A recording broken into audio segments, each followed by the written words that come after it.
Black tax is actually a very old cultural practice which originated from South Africa. Yeah, during apartheid, when the black people who were better off financially and working were obliged to support their families. So it terminated from there, and it is all over the world right now. Like even in Latin, it's called brown tax, yeah, because of the skin color, I think. But for that reason, you can see it is almost in every African country, even in the US.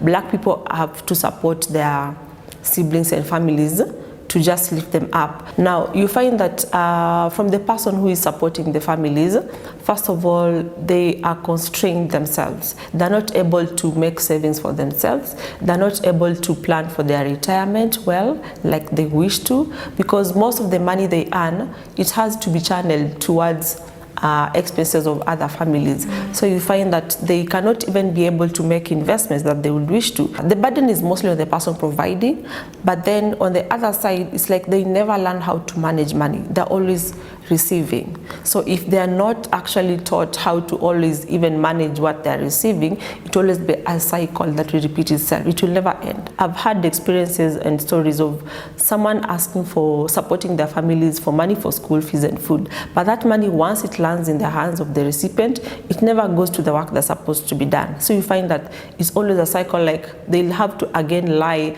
I did this, so I need more money for this. So they never learn how to manage money, and it's a problem. Wealth building is a journey. It's not a one-time thing. It's something you have to start from either an early age, or it takes years for you to build, because building wealth means you have to come to a point where you are stable and you do not have to work. You have accumulated assets that are giving you returns. But then accumulating those assets means you have to have enough income over time, or once if it's a large amount. But if you have an income that is always going out, you are not able to meet your basic financial obligations. For instance, housing or food. You find that you're not living the way you would wish. You're not living in a neighborhood that you would wish, because you cannot afford it. When it comes to even your kids, your own children going to better schools, it's impossible. Financial stress is actually tied to mental health. People have landed into depression because of those pressure from families,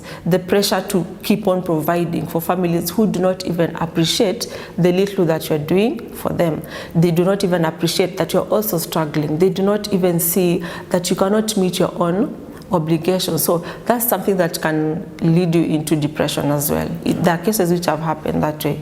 Now, financial planning, first of all, is learning or putting your finances in order in terms of not only your income, because financial planning, people think is just the expenses bit. You have to know the 4 pillars of financial planning, which is your income, your expenses, your savings, and your investments. So you have to ask yourself, first of all, what is your income? How much are you making per month or per week, according to how you earn money? And do you have different income streams, or is just one? Are you just employed, or you have a business? So you have to analyze your income streams. Then out of that, ask yourself, what are your goals, both in short term and in long term? Once you define your goals short term and as a person, not with the family and the rest of the family, as a person. And as a person, it might include the other family as well, because you'd be like, I want to make my parents live comfortably. I want my children to go to, my siblings to be better off education and get better job. So you define your goals first of all. So these goals are what will determine how you dispense your money in different expenses. So you'll have your basic needs, then you'll have your wants, and you'll have your needs, and you'll know, where do I place my black tax? You know, because most of the time we don't place black tax in our budgeting, if at all you do, because most people don't do budgeting, you know. So it's important to do budgeting, which is part of financial planning, so that you are able to see even how much do you give as black tax every month, because sometimes it might be too much and you don't even know it's that too much. So once you know the figure and amount, then you can ask yourself, is it worth it? Solutions can include like getting medical covers for your parents, instead of just spending cash whenever they want for medical. So all that is into financial planning. So once you look into your income, your budgeting, your expenses, then you can also ask yourself, how am I saving anything for myself? You might realize you're not saving anything for yourself, but there's a lot that is going into blackjack that is not worth it, you see. So once you define all that, you can say, now I'm gonna be doing reduce this by 50% to black tax, and part of it I'm now going to start saving for myself, right? And as I remove this 50 from the black tax, then I'm going to find a medical cover for my parents, which I pay once a year, and they'll be comfortable with that. So financial planning entails all those aspects. When you do your financial planning and you do your budgeting, you have to have an emergency. We mostly call it an emergency fund. So the first few months of planning all these, it's not the time that things are gonna go work out, because this is a fund that you need to put aside. A fund is an account which has some amount of money. So you have to tell yourself, you're going to sacrifice in case of anything. You might be forced to still be sending some money. So these things don't work out easily. So at first you might be forced to still be doing that. But as you do that, inform them that this is the only amount you can manage now. You are financially constrained. It's easier said than done, but with time they also start to understand that, hey, we used to ask money from so and so from Rina, but nowadays it's hard for her to give us money the way she used to do. So that means as you do that, they don't know, or they might know, that you are putting some funds aside for them. So once you create that emergency fund, you do not have to tell them, because then they can also just misuse it when they know you have a fund just for them. But you can create that fund aside so that in case such requests come in the middle of the month, you can tell them, okay, let me see what I can do by such and such a date, because then you don't advocate that money to be just in an account where you easily access. So once you tell them that, then you can actually go to the fund, withdraw the money, and make sure you're putting parameters to it, that I'm only going to fund education fees, I'm only going to fund medical fees. I would say long-term solution, one of it is open communication between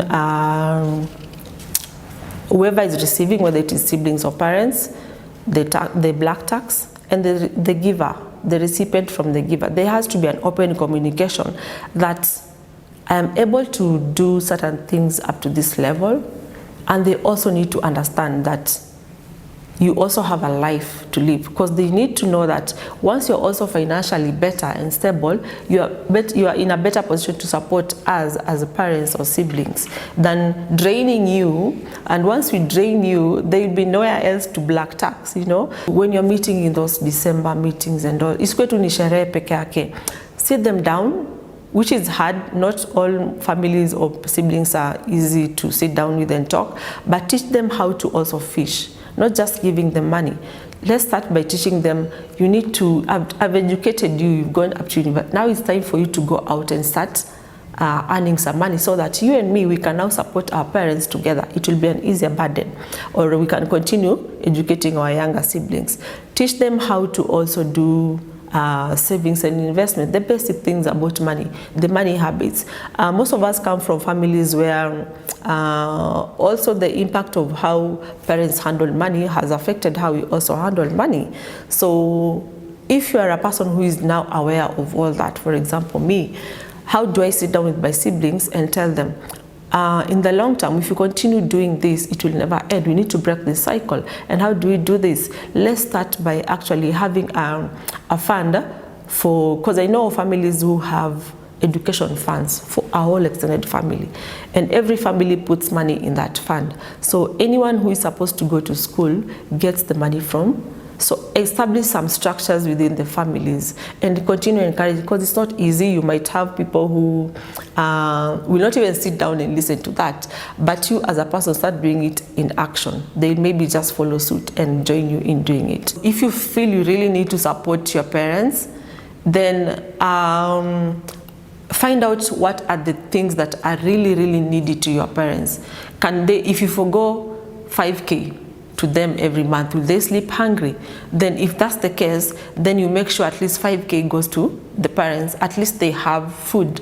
But If the parents are parents who can afford the basic needs, wanaishi shags, they have food probably, they have something, they cannot sleep hungry, then establish a relationship with the parents and tell them, I'll only be able to be sending money when I'm able to, because I am really trying to also establish myself, and maybe by paying rent, I'm only receiving 20K.